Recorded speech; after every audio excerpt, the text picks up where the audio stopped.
नीचे दीवार ना हो, आउट दीवार करनी हो, वहाँ पे भी बीम ज़रूरी है। ये बीम डालना ज़रूरी है। अस्सलाम वालेकुम, मेरा नाम है सुहेब, हाज़िर हूँ एक नई इन्फॉर्मेटिव वीडियो के साथ। आज की हमारी वीडियो है स्टील के बारे में। आज हमने एक छत के ऊपर स्टील बांधा है। मेरे साथ भाई स्टील फिक्सर मौजूद हैं, इनसे मुकम्मल तफसील लेंगे कि हमें स्टील कैसे बांधना चाहिए, स्टील की पहचान क्या है मज़बूत स्टील की। आजकल काफ़ी बाज़ दफ़ा स्क्रैप का माल भी आप लोगों को दे देते हैं जो स्टील वाले होते हैं, तो स्क्रैप के माल की क्या पहचान है और जो सॉलिड माल है उसकी क्या पहचान है। उसके अलावा स्टील बांधने के बारे में मुकम्मल तफसील भाईजान से पूछते हैं, तो चलें स्टार्ट करते हैं। अस्सलाम वालेकुम। वालेकुम अस्सलाम। क्या हाल है भाईजान? ठीक ठाक, आप सुनाएं? शुक्र अल्लाह का। आपका नाम? अब्बास अली।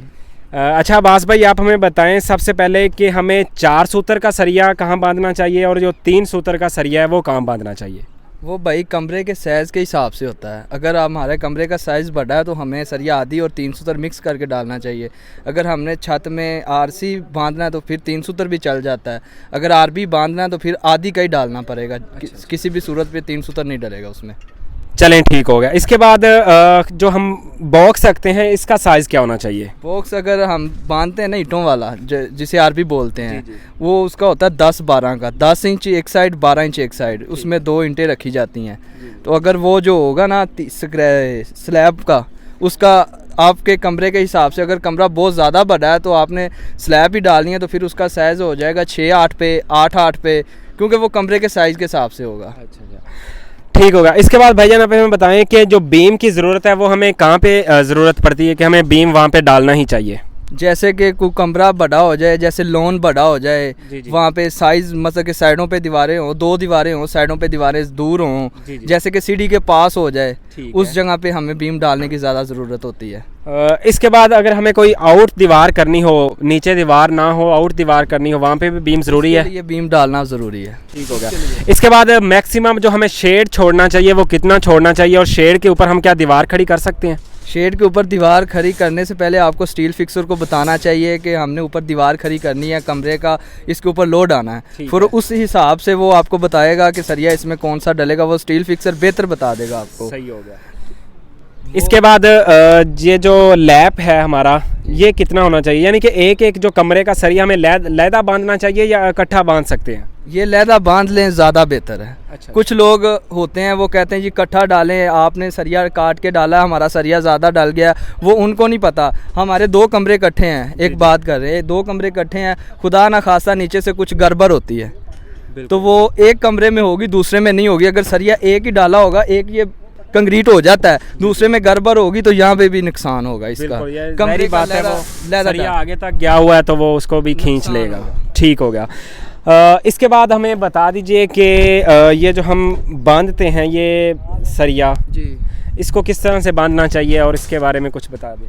तार के साथ इसे बांधा जाता है, इसको प्लास के साथ मतलब के टाइट करके बांध दिया जाता है। अगर वो एक छोड़ के एक बांधते, स्टील फिक्सर को पता होता है इस चीज़ का। सही हो गया। इसके बाद जो बीम में हम सरिया इस्तेमाल करते हैं, ज़्यादातर आधी का ही इस्तेमाल करते हैं या 3 सूतर भी इस्तेमाल कर सकते हैं? वो जो होता है ना, वो स्पैन के हिसाब से होता है। जैसे कि कुछ वाइज ज़्यादा बड़े हो जाते हैं, 10-12 फुट तक आधी का सरिया, 15 फुट तक आधी का सरिया चल जाता है। जब इसके ऊपर जाए 18-20 इसमें पौनी का डलता है। जब इससे भी ऊपर 25 तक चला जाए ना, फिर इंची का सरिया इसमें डलता है। 25 से ऊपर जब जाएगा फिर इंची का सरिया डली हो गया। इसके बाद सीढ़ी के हवाले से हमें कुछ मालूमात दे दें कि सीढ़ी बांधते वक्त हमें क्या एहतियातें करनी चाहिए? सीढ़ी बांधते वक्त हमें ये सबसे ज़्यादा ये एहतियात करनी चाहिए कि हमारे जो होती है ना जरी वगैरह, वो स्लैब जहाँ पे हमारी स्लैब आनी, हम कोशिश करें कि जहाँ पे चौंकी आती है ना, वहाँ पे पूरी कंक्रीट की चौंकी करें और खुड्डे वगैरह अच्छे तरीके से लगा लें। इसमें पौरी में ये नहीं होता कि स्टील आपने ज़्यादा डाल दें, स्टील जितना मर्ज़ी डाल दें, अगर आपके खुड्डे वगैरह या जरी वगैरह नहीं सही होगी तो फिर कुछ नहीं हो सकता, फिर वो नुकसान ही है। अगर जरी ठीक होगी तो वो काम ज़्यादा बेहतर है। सही हो गया।